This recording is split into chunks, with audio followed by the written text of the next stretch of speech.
We'll build on the momentum of the Inflation Reduction Act's corporate tax reforms to advocate for additional reforms of our tax code and the global tax system, which includes closing loopholes and returning tax rates for high earners and corporations toward historical norms. By making everyone pay their fair share, these reforms will provide our government with additional fiscal room to make critical investments. Really? Well, that was Treasury Secretary Janet Yellen yesterday calling on moves to raise taxes on what she calls high earners and corporations in order to pay for President Biden's agenda and more social spending. Joining me right now is Indiana Attorney General Todd Rokita. AG, it's great to see you this morning. Your reaction to what you just heard from Janet Yellen. And let me just point out, we got higher interest rates, we got unemployment on the move, higher likely, and now we're going to layer on top of that higher taxes. What's the impact? Well, I don't get on national TV to name call, but the adjective that comes to mind is dolt.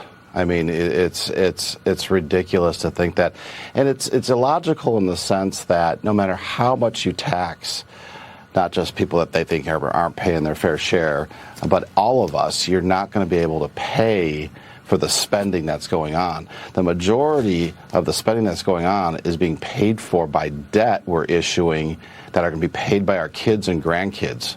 And so it's really dishonest, in addition to being stupid, what I just heard. Yeah, I mean, that's why I said the Journal's op-ed today was so spot on. I thought, U.S. inflation was homegrown. All of this spending sent it to 40-year highs. She's talking about this great economy, and she misses the fact that, we actually are in a contraction. Yeah, the economy contracted the first half of the year. This focus on ESG, AG, I want to get your take on it because you recently issued an advisory opinion assuring Indiana's public employees and retirees investments will not be based on environmental, social, and governance known as ESG factors. Tell me more about that and give us the risks to ESG. Yeah, so in addition to the inflation that's going on, the higher prices that we're all paying that you just mentioned, that now the taxes that they want to take from us, we have this woke capitalism. We have these investment managers who are in charge of trillions of dollars of our hard-earned savings, our hard-earned money, and they want to gamble that away on an expensive experiment in their leftist ideologies. When they should be focused on their sole fiduciary duty, which is to return a financial return, to maximize a financial return. That's their job. That's the state law in Indiana when it comes to our public investments, and it's great for any manager. It's great advice for any money manager, even if it's a private investment. Well, look, AG, this is coming from a whole of government approach. You've got everybody from the Securities and Exchange Commission on down in this administration who's, telling investment managers that they have to explain their ESG risks and their risks to climate change. It's costing more money for these managers, and it is certainly attempting to kill fossil fuels. Your thoughts on this pushback against this administration who is making it harder to invest in fossil fuel companies? Yeah, well, it comes back to, and it's why you probably have so many attorneys general on your show. I mean, we become the first line of defense using the court system to try to stop this craziness.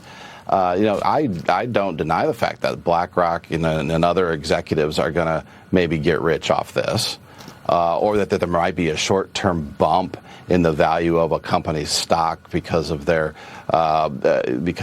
risky gambling that they're doing. But over the long haul, when you're dealing with other people's money and trillions of dollars of it, nothing beats and nothing maximizes return than the sole interest of maximizing your financial return. And that's what, it's not a new concept, hundreds of years of statute and case law says that your fiduciary duty is solely the financial return on an investment, not any kind of woke ideology or other kind of expense or gamble to satisfy your politics. Yeah, and I'm glad you mentioned BlackRock. That is the right name to mention because Larry Fink, who runs BlackRock, has become the ESG police, and he is not going to invest in companies that don't go along with that.